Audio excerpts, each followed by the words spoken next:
నాతోటి సోదరిమణి స్థానిక ఎమ్మెల్యే కోవ లక్ష్మి గారికి, అదేవిధంగా ఎమ్మెల్సీ దండ విఠల్ గారికి, జీసీసీ చైర్మన్ తిరుపతి గారికి, అదేవిధంగా కలెక్టర్ గారికి, ఎస్పీ గారికి, ఏఎస్పీ గారికి, శ్యామ్ నాయక్ గారికి, ఏఎస్పీ, అదేవిధంగా అడిషనల్ కలెక్టర్స్ కు, మరి వేదిక మీద ఉన్నటువంటి వివిధ స్థాయి ఉద్యోగులకు అందరికీ, పత్రికా మీడియా సోదరులకు సంక్రాంతి శుభాకాంక్షలను తెలియజేస్తూ, ఈ సంక్రాంతి, ఈ నూతన సంవత్సరం ప్రతి ఇళ్లలో సంతోషం ఉండాలంటే రోడ్డు భద్రత యొక్క పరిస్థితిని మనం తెలుసుకోవాలి.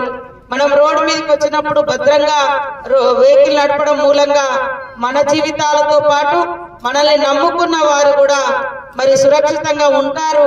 అదే విధంగా రోడ్డు మీదకి వచ్చినటువంటి వాళ్ళ మీదకి కూడా మనం నడిపే వాహనం మీదకి పోయి కూడా ఏ తప్పు లేకున్నా వాళ్ళు కూడా యాక్సిడెంట్లలో మరణిస్తూ ఉంటారు.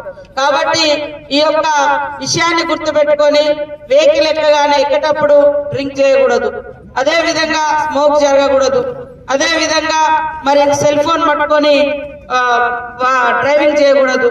అదే విధంగా ముఖ్యంగా రోడ్డు మీదకి వచ్చినప్పుడు ఒక్కొక్కసారి మన తప్పు లేకున్నా ఎదుటోళ్ళకి గుద్దేటువంటి పరిస్థితి ఉంటది, లేదా సడన్ గా ఏదన్నా వెహికల్ అడ్డం వస్తుంది, సడన్ గా ఏదన్నా జంతువు అడ్డం వస్తుంది, సడన్ బ్రేక్ తోటి ఎగిరిపోయి ఎక్కడో పడి చనిపోతున్నటువంటి పరిస్థితులలో మరి వాటన్నిటి కూడా సురక్షితమైంది హెల్మెట్.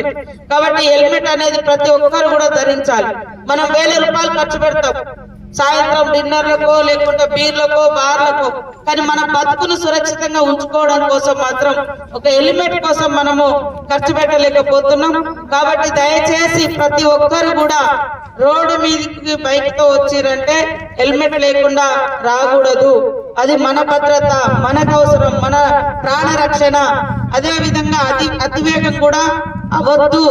అతివేగం కూడా ఖచ్చితంగా మనం 1 గంట ముందు బయలుదేరినా పర్వాలేదు, కానీ అతివేగం కూడా మన ప్రాణంతో పాటు మనం వేగంగా పోతుంటే మన వెహికల్స్ కు ఇతరుల ప్రాణాలు కూడా బలయ్యేటువంటి పరిస్థితి ఉంటుంది. కాబట్టి ఈ భద్రత మరి జాతీయ రోడ్డు భద్రతా మహోత్సవాల సందర్భంగా సడక్ రక్షణ అభియాన్ యాత్రను ఈ రోజు మనము ప్రారంభించుకోవడం చాలా సంతోషం. ప్రతి ఒక్కరు కూడా ఈ ప్రోగ్రామ్ లో పాల్గొని మరి రోడ్డు భద్రత వాళ్ళు వేసినటువంటి కరపత్రంలో వివిధ అంశాలు దాదాపుగా 27 ఉన్నాయి. వాటన్నింటిని కూడా చదవండి, తప్పకుండా అందరికీ సురక్షితంగా ఉంటాం. కలెక్టర్ గారు ఇందాక చెప్పారు, దాదాపు ఈ జిల్లాలో 213 మంది గత సంవత్సరం నుంచి, అంటే లాస్ట్ ఇయర్ మొత్తం చనిపోయారు. మనోళ్ళు సరిగా డ్రైవింగ్ రాదు కానీ బైక్ పట్టుకొని ఎక్కుతారు, దాని మీద 3 ఎక్కుతారు. తర్వాత మరి ఎక్కడెక్కడనే ట్రాఫిక్ రూల్స్ తెలియదు, ఇట్లాంటి ఇబ్బందులు ఉన్నాయి. కాబట్టి అవన్నీ కూడా నేర్చుకోవాలి, డ్రైవింగ్ చక్కగా రావాలి, హెల్మెట్ ధరించాలి, బైక్ మీద 2 కంటే ఎక్కువ ఉండకూడదు, ఇవన్నీ కూడా పాటించాలి.